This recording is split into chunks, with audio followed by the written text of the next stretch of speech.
I'm Jennifer Snassi. You're watching News 24 Live. I'm joined in studio by Benjamin Pogrund. Now, he's the author of Robert Sobukwe, How Can Man Die Better? He's going to tell us why he decided to re-release this book 25 years after its original publication. Hello. Hello, good morning. Good morning to you. Now, this book was originally published in 1990. Correct. Why did you decide to re-release it now? Wasn't me, it was the publisher.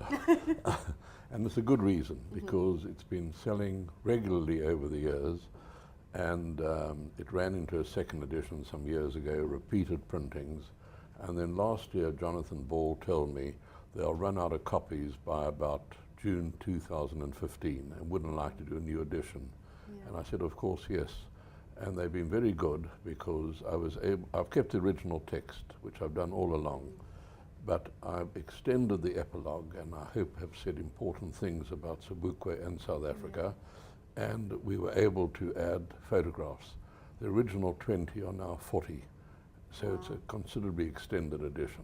I want to speak about those photographs that you added in just a moment, but what do you think it is about Sobukwe's life that keeps this book in print, that people want to keep reading his story and telling the story to the people around them?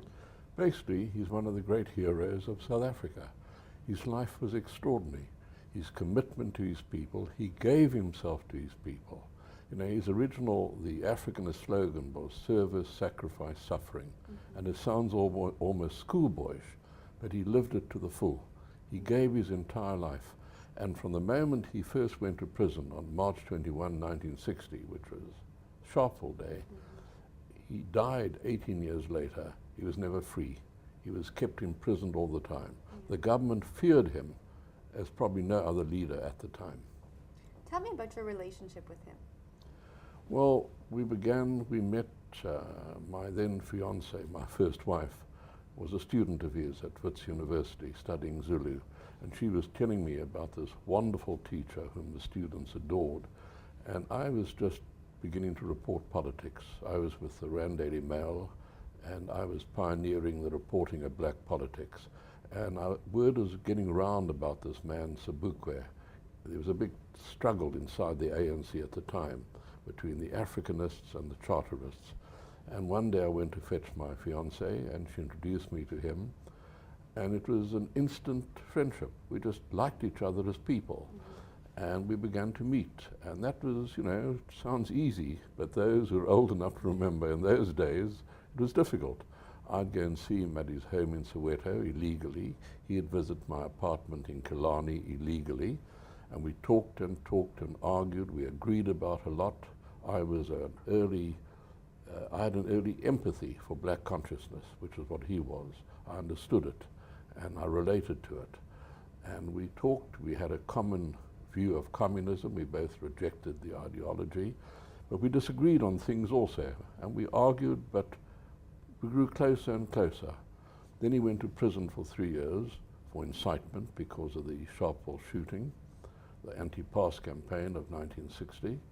And then they passed, as the sentence was nearing an end, they were scared of him, and they enacted what was called the Sobukwe Clause, which gave them the right to keep him in prison indefinitely from year to year.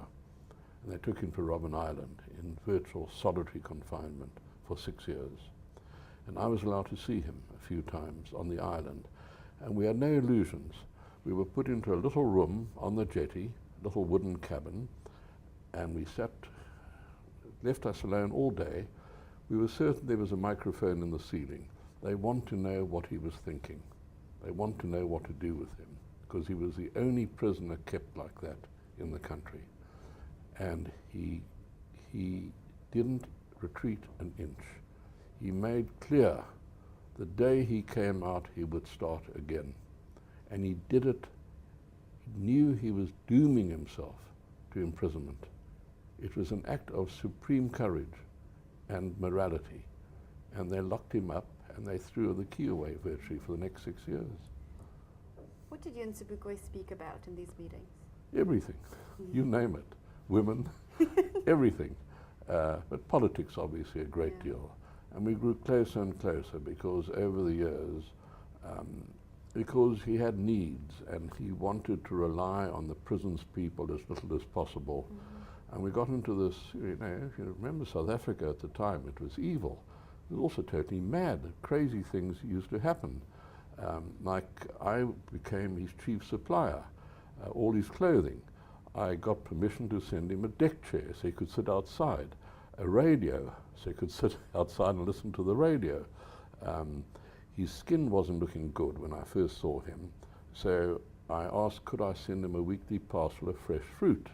And I went to Stutterford's, English middle class, and they didn't turn a hair. They simply sent a parcel of fresh fruit every week to Mr. Robert Sobukwe on Robben Island. But then, the next time I arrived, the head warder in charge of security met me at the jetty and said, could I please come and have coffee with him in the warder's mess?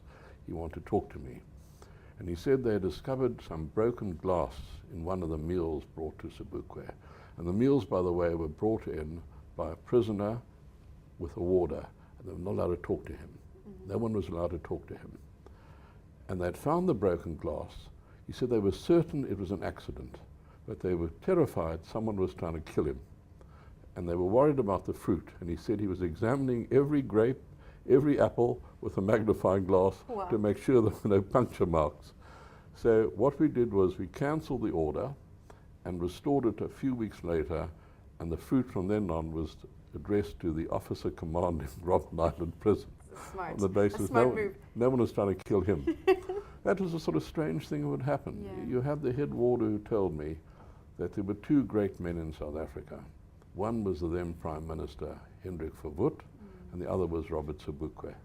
You know, you had these strange relationships going on under the radar in South Africa.